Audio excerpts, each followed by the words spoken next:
Hello guys, welcome back to my channel. तो यार तुम लोगों को तो याद ही होगा कि पिछली वीडियो में मैंने आपको सिखाया था कि हम वर्डप्रेस किस तरह इंस्टॉल कर सकते हैं। हम कुछ इस तरह के इंटरफेस में आ गए थे, ठीक है।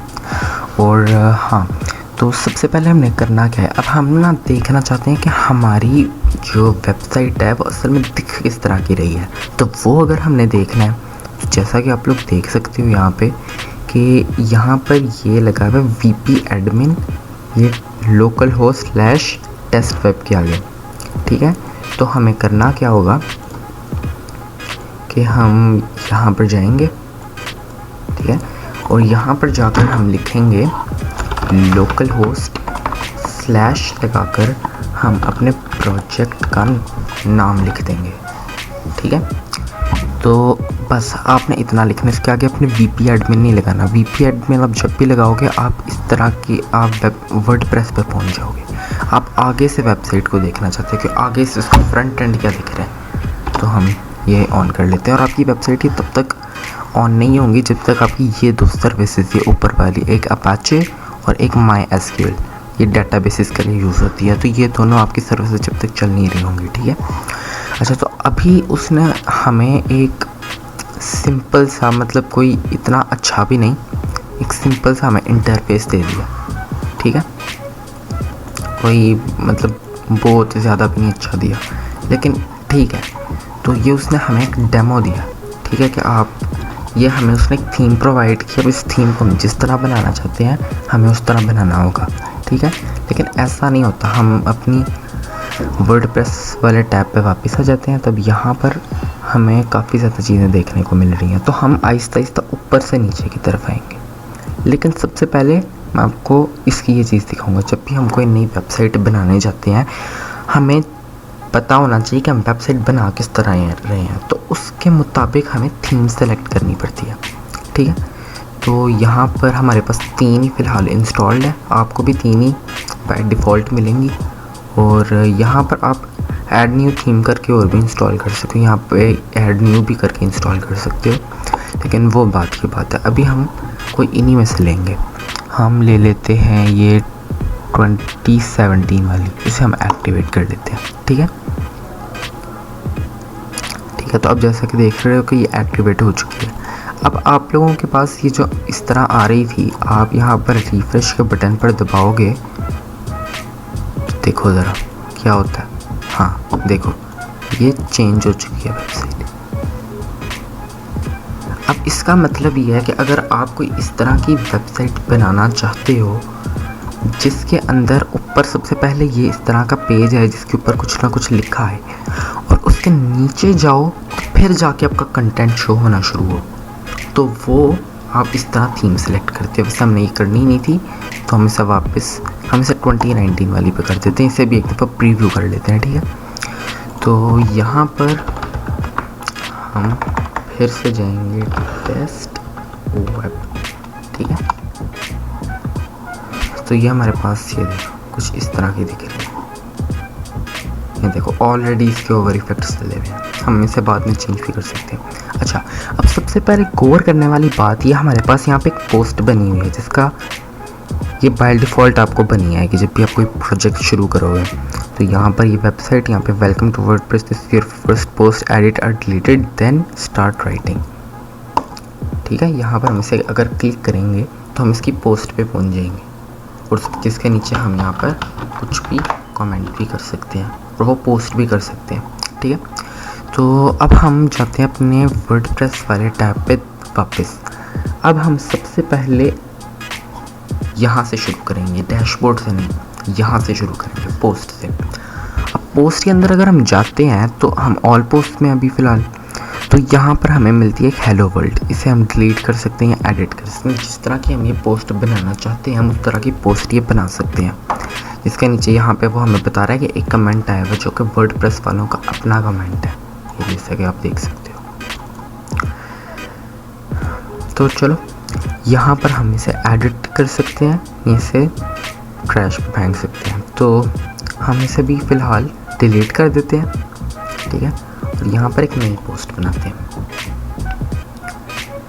तो ये पोस्ट जब हम नई बनाने जाएंगे तो ये हमारे पास कुछ इस तरह का हमारे पास इंटरफेस आ जाता है, जिसके साइड पे ये हमारे पास एक साइड बार आया हुआ है, इसे हम एडिटिंग के लिए यूज़ कर सकते हैं। और ये टाइटल आपको सबसे पहले अपनी पोस्ट का टाइटल देना होता है।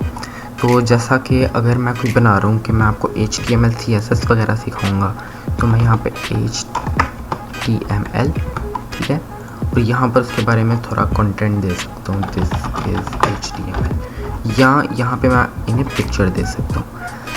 जैसे कि यहाँ पर प्लस किया, यहाँ पर मेरे पास इमेजेस आ गई, ठीक है।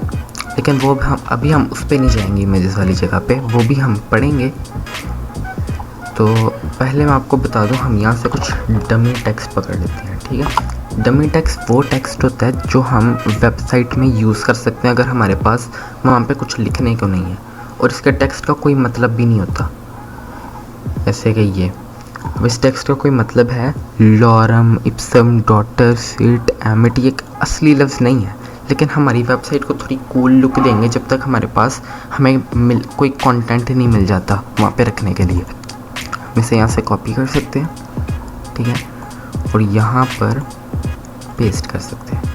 देखा, अब इसका साइज़ हम यहाँ से, ये डिफ़ॉल्ट है, स्मॉल और छोटा हो जाएगा, नॉर्मल बड़ा, लार्ज उससे भी बड़ा, और ह्यूज तो बहुत बड़ा, ठीक है। तो हम यहाँ पर से अभी फ़िलहाल स्मॉल कर लेते हैं क्योंकि टेक्स्ट ज़रा स्मॉल ही अच्छा लगता है, ठीक है। और यहाँ पर हम थोड़ा और टेक्स्ट दे देते हैं और इसके नीचे आके फिर से टेक्स्ट दे देते हैं, ठीक है। और हम इसे भी कर देते हैं स्मॉल और इसे भी थोड़ा और टेक्स्ट दे देते हैं। हम पब्लिश करते हैं सबसे पहले। अभी आप ये ना सोचो कि मैंने तो जो स्टार्टिंग में आपको वेबसाइट दिखाई थी ये तो उस तरह की बिल्कुल नहीं बन रही। उस तरह की बनाने के लिए आपको पहले पूरा का पूरा वर्डप्रेस सीखना पड़ेगा। अब मैं आपको लाइन वाइज सिखा रहा हूँ, ठीक है। तो यहाँ पर हम ये व्यू पोस्ट से देख सकते हैं, तो ये हमारी कुछ इस तरह की पोस्ट नज़र आएगी, ठीक है। अगर हम मैं वेबसाइट पे जाता हूँ, ठीक है, ये हमारे पास इस तरह का आ जाएगा। इसमें मैं क्लिक करता हूँ तो ये मेरे पास कुछ इस तरह से ये इंटरफेस आ जाता है, ठीक है।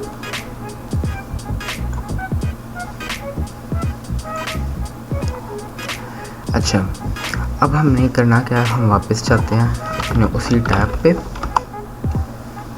यानी वर्डप्रेस वाले टैब पे। तो ये पोस्ट, ऑल पोस्ट वगैरह। अच्छा, अब इसके अंदर हम एडिंग यहाँ पे कैटेगरीज भी दे सकते हैं, समझ रही है, कैटेगरीज। यानी यहाँ पर जैसे कि हमारे पास एंड कैटेगराइज है, यहाँ पे हम कैटेगरी दे सकते हैं कि ये फॉर एग्जांपल यहाँ पे हम लिखते हैं कैटेगरी वेब डेवलपमेंट, ठीक है। और ये कैटेगरी बना लेते हैं और एक और कैटेगरी बनाते हैं ऐप डेवलपमेंट, ठीक है। हमने 2 कैटेगरीज बना ली हैं। अब हम यहाँ पे ऑल पोस्ट पर जाते हैं और यहाँ पे कुछ और पोस्ट ऐड कर लेते हैं, ठीक है। यहाँ पर हम लिखते हैं CSS और यहाँ पे फिर से डमी टेक्स्ट दे देते हैं थोड़ा सा। इसका टेक्स्ट हम स्मॉल कर लेते हैं और फिर थोड़ा सा डमी टेक्स्ट दे देते हैं और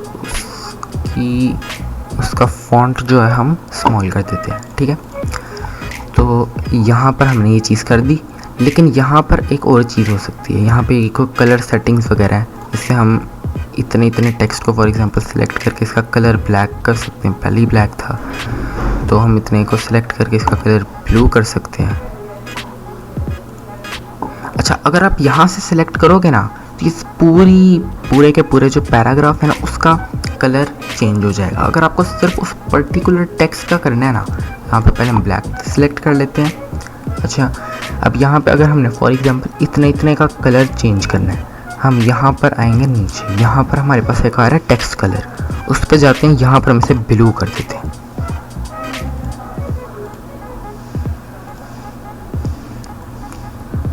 इतने का कलर, ठीक है, इतने का कलर।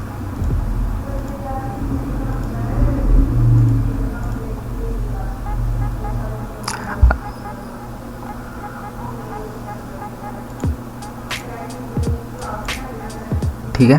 तो ये भी हमें यहाँ पे नहीं शो हो रहा, लेकिन जब वेबसाइट आएगी ना उसके अंदर से ही शो होगा। इस साल में एडिटर है। अच्छा आगे चलते हैं, तो इसे भी हम वैसे ही कर लेते हैं। हाँ देखो वो उतना बता भी रहा है, यहाँ पे हम इस तरह करते हैं ना, उतना बता भी रहा है कि इतना कलर ये हुआ है। यहाँ से हम इसका टेक्स्ट क्लियर कर देते हैं, ठीक है।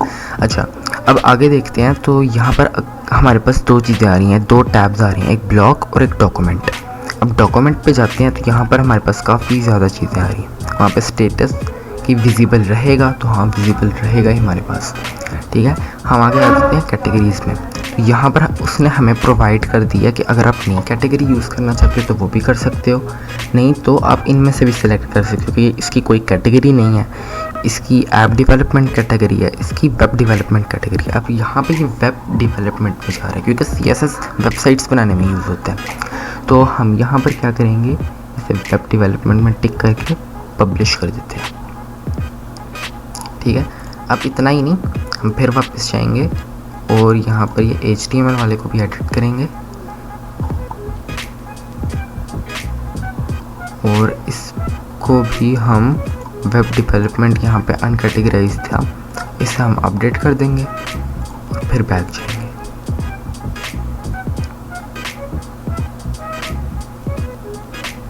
ठीक है। अच्छा अब यहाँ पर हम एक नई पोस्ट ऐड करते हैं। इसके अंदर हम दो पोस्ट डालेंगे जो कि होंगी हमारे पास ऐप डेवलपमेंट की, जैसे कि यहाँ पर हम C++ डाल देते हैं और यहाँ पे भी डमी टेक्स्ट पेस्ट कर देते हैं, ठीक है। अब यहाँ पर भी हम इसका साइज स्मॉल कर लेते हैं, एक और दफ़ा पेस्ट कर देते हैं। अच्छा अब यहाँ पर हम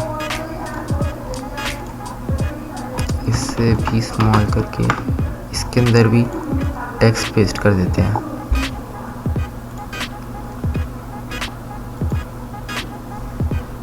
तो हमारे पास आ गया। अभी हम एक और यूज़ करेंगे। अच्छा अब हमने उसे कैटेगराइज नहीं था किया, चलो बाद में कर लेंगे। अच्छा यहाँ पर हम दे देते हैं जावा भी है, C# भी, चलो पाइथन दे देते हैं, पाइथन, ठीक है। तो यहाँ पे हमने इसे बहुत सारा टेक्स्ट दे दिया हुआ है। अच्छा अगर आप इसे इस तरह करना चाहते हो ना कि किसी यहाँ फॉर एग्जांपल आप यहाँ से चाहते हो कि मैं इसे स्पेस दे दूँ थोड़ी सी, यानी इससे थोड़ी स्पेस दे दूँ, यहाँ पे एक लाइन छोड़ के फिर ये आगे से टेक्स्ट लिखा जाए, तो अब यहाँ पर आओ और एंटर क्लिक कर दो। तो ये देखो ये दोनों अलग अलग पैराग्राफ्स बन गए। अब जब आपकी पोस्ट देखी जाएगी तो यहाँ पर स्पेस आएगी, ठीक है। तो यहाँ पर हमारे पास और भी काफ़ी ज़्यादा ऑप्शंस हो जाती हैं, जैसे कि अलो कमेंट्स, यहाँ पे allow pingbacks and trackbacks. यहाँ पर हम अगर कोई इमेज फीचर करना चाहते हैं, इमेज फीचर करने से मतलब ये है कि इसके ना जहाँ पर ये पोस्ट क्लिक करने लगेंगे उसके वहाँ पर ये पिक लगी जाएगी, ठीक है। यहाँ पर टैग्स यानी अगर हम कोई सर्च बार बनाते हैं तो उसके अंदर हम इसे टैग्स दे सकते हैं। तो हम इसे अगर टैग्स दे देते हैं, फॉर एग्जांपल यहाँ पे हम इसे पाइथन टैग दे देते हैं, या और एंटर, एक हम इसे वेब टैग दे देते हैं, एंटर। तो इस तरह करके हम इसे टैग्स दे सकते हैं, ठीक है। लेकिन अभी हम नहीं देंगे, अभी हम इसे इतना ही पब्लिश कर देते हैं, ठीक है। तो वो कह रहा है पाइथन इज़ नाउ लाइव। अभी हम यहाँ पर ऑल पोस्ट पर जाते हैं। यहाँ पे हमारे पास ये चारों बन चुकी हैं। अब हमारे पास अनकैटेगराइज, अच्छा इसे भी हमने कैटेगराइज किया, चलो इन्हें कर लेते हैं। तो यहाँ पर हम क्या करेंगे,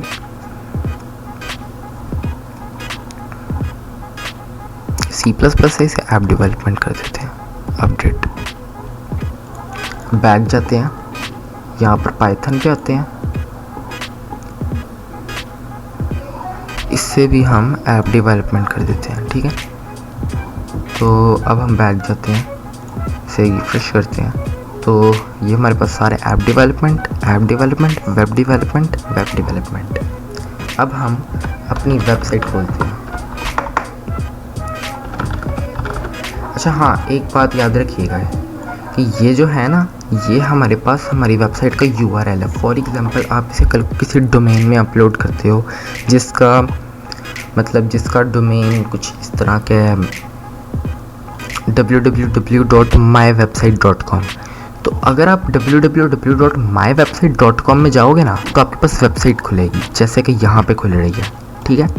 और अगर आपने उस वेबसाइट को एडिट करना है वर्डप्रेस से, तो आपको जैसे कि हम यहाँ पर स्लैश लगा के WP एडमिन लिख देते हैं ना, आपको भी www.mywebsite.com/WP एडमिन लिखना पड़ेगा। फिर आपके पास वही आपकी ईमेल और पासवर्ड मांगेगा आपके वर्डप्रेस का, और उसके बाद आपको उस वेबसाइट को एडिट करने की इजाज़त दे देगा, ठीक है। तो यहाँ पर हम इसे एडिट कर लेते हैं, मतलब इसे यूज़ कर लेते हैं, ठीक है। तो जैसा कि आप लोग देख सकते हो कि यहाँ पे ये हमारे पास पाइथन भी आ चुका है, जिसकी यहाँ पे हमारे पास कैटेगरी भी लिखी आ रही है कि इसका मालिक जो है जिसने अपलोड किया है वो मुनीब था, ठीक है। उसने इस टाइम को अपलोड किया था, ये उसकी मतलब कैटेगरी है। अगर आप लीव अ कमेंट छोड़ना चाहते हो डायरेक्टली छोड़ सकते हो। एडिट का बटन सिर्फ हमें आएगा, मतलब जिसने अपलोड किया होगा। फॉर एग्जांपल कल को हम इस तरह की वेबसाइट बनाते हैं जहाँ पे ब्लॉग्स होते हैं, लोग अपने ब्लॉग्स, लोग अपनी पोस्ट अपलोड कर सकते हैं, तो उसके अंदर सिर्फ ये उन्हें शो होगा ये एडिट का बटन, और किसी बंदे को ये एडिट का बटन शो नहीं होगा, ठीक है। आपको समझ लगी? तो अब आप लोगों ने करना क्या है कि यहाँ पर ये C++ आ गया, CSS और ये HTML, अब ये सारों के नीचे वो, अब ये क्योंकि हमने सिर्फ अपलोड किया है तो सिर्फ हमें कह रहा है। अच्छा ये अब ये ना असल में साइड बार होता है, ये मैं आपको ना बताऊँ, ये साइड बार नहीं, डाउन बार है। इसका एक साइड बार भी होता है जिसके अंदर विजिट्स होते हैं। हम एक थीम मेरे दिमाग में आ रही है, वो हम डाउनलोड कर लेते हैं, तो उसके ज़रिए हम कर सकते हैं। यहाँ पे होता है 2016 होता है एक, सॉरी 2016, तो ये हमारे पास 2016 की आ गई, काफ़ी अच्छी है। ये मैं आपको जितना भी ये साइड बार का बता सकता हूँ ना, वो मैं आपको इसी वेबसाइट से बता सकता हूँ, मतलब इसी थीम से बता सकता हूँ आपको मैं। अच्छा अब ऐसा ना समझे कि अगर आप इस वाली थीम को डाउनलोड करेंगे तो आपकी पूरी वेबसाइट ही इस तरह की हो जाएगी। आपकी वेबसाइट में इतना ही डाटा कंसिस्ट करेगा, बस थोड़ा बहुत मतलब माइनर से चेंजेस होंगे और इतना कुछ भी नहीं होगा। तो आपको इसे करने के लिए हम बाद में सीखेंगे, ठीक है। तो हम अभी इसे एक्टिवेट कर लेते हैं, ठीक है।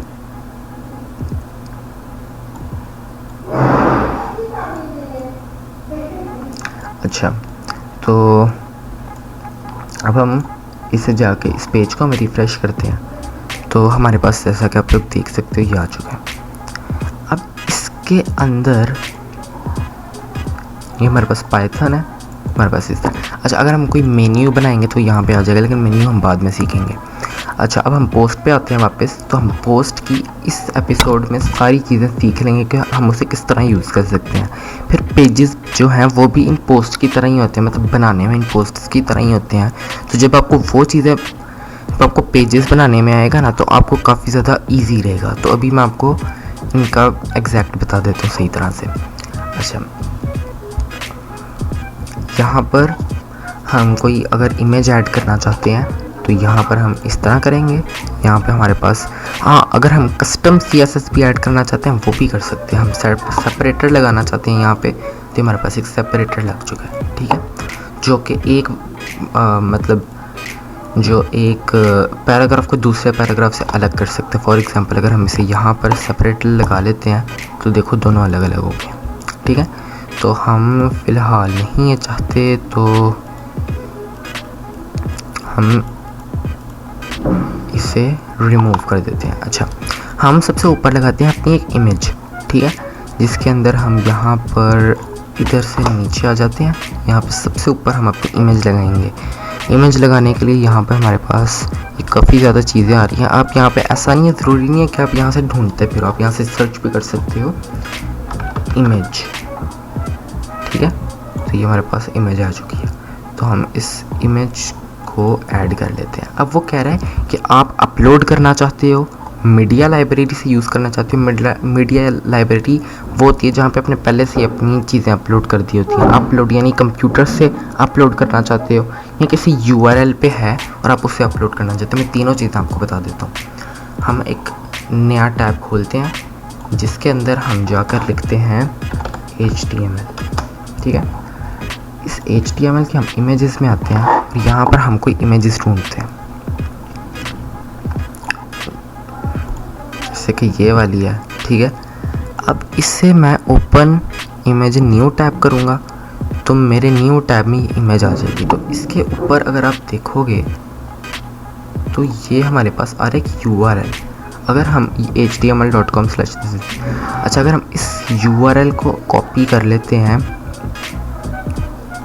ठीक है, और इसे हम ले आते हैं यहाँ पर इंसर्ट फ्रॉम URL में, इसे पेस्ट कर देते हैं, एंटर करते हैं, देखें हमारे पास आ चुकी है।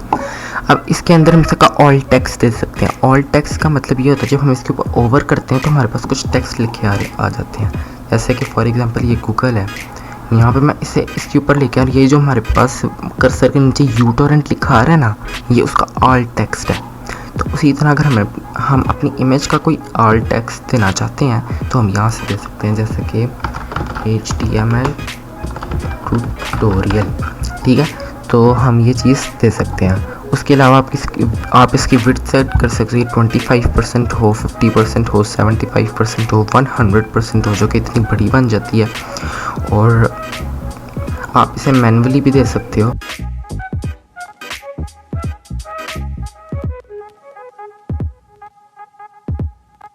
आप इसके नीचे इसका कैप्शन भी दे सकते हो।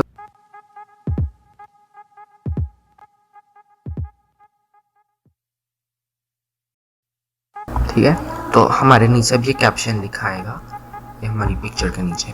अब ये चीज़ है कि हमें ये बाहर से नज़र नहीं आएगा। अगर फॉर एग्जांपल हम इसे किसी ग्रिड व्यू में लेके आते हैं, ग्रिड व्यू, अब ग्रिड व्यू क्या होता है? तो ग्रिड व्यू होता है, मैं आपको एक वेबसाइट पे लेकर जाता हूँ, जैसे कि हम अमेज़ॉन में जाते हैं, ठीक है। तो अमेज़ॉन के अंदर आप जैसा कि देख सकते हो कि हमारी वहाँ पे जो चीज़ें आ रही हैं वो कुछ आ रही हैं इस तरह की, यानी पिक्चर लिखी आ रही है, ऊपर टाइटल आ रहा है, बस। तो अगर हम कल को अपनी जो पोस्ट हैं उन्हें भी अगर हम इस तरह की बना लेते हैं तो कल को हमारे भी काम आएगी। तो बाहर हमारे पास ये पिक्चर नहीं आएगी, वो पिक्चर आएगी जो कि हम यहाँ पर राइट करेंगे, मतलब जो भी हम यहाँ पर सिलेक्ट करेंगे, और यहाँ पर सिलेक्ट की हुई पिक्चर हम URL से नहीं ले सकते, ठीक है। अच्छा, तो अब हम इसका एक दूसरा तरीका जानते हैं जिससे हम इमेजेस कर सकते हैं, एक अपलोड।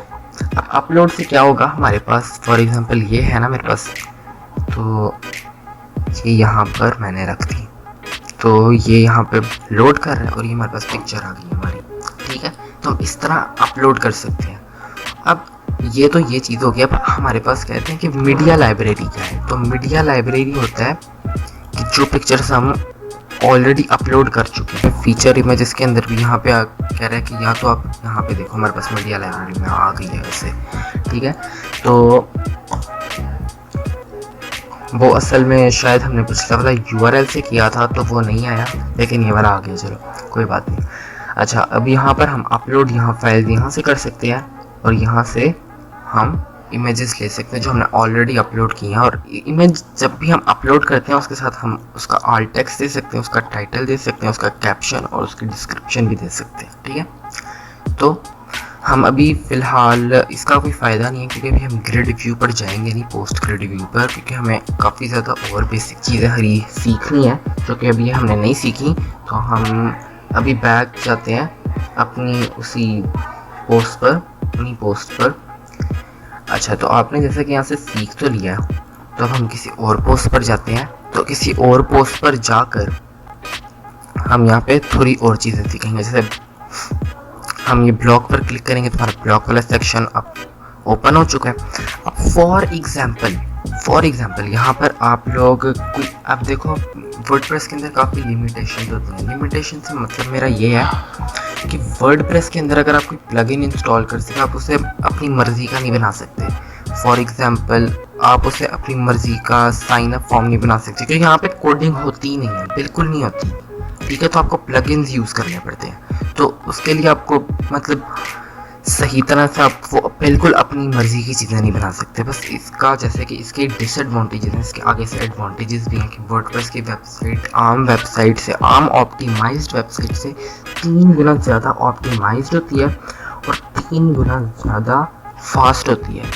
हर एक्शन करने में सबसे ज़्यादा फास्ट होती है और ये बहुत तेज़ी से आजकल यूज़ होना शुरू हो चुका है वर्डप्रेस। ठीक है, तो यहाँ पर अब हम अगर कोई HTML वो कह रहा है कि अगर आप अपनी मर्ज़ी की चीज़ नहीं बना पा रहे तो आप कुछ कस्टम HTML भी ऐड कर सकते हो। अगर आपको नहीं आता तो रहने दो। अब अगर आप लोगों को ये समझ नहीं ना लग रही कि ये कैटेगरीज़ का काम क्या है, कैटेगरीज सिर्फ यहाँ पे लिखने के लिए है, तो नहीं, यहाँ पे ही नहीं लिखी जाती सिर्फ कैटेगरीज़। तो ये यहाँ पर जैसे कि देखो, यहाँ पे ऐप डेवलपमेंट लिखा आ रहा है। मैं अगर इस पर क्लिक करता हूँ तो देखो ज़रा, यहाँ पर मेरे पास सिर्फ पाइथन और सिर्फ C++ आ रहा है।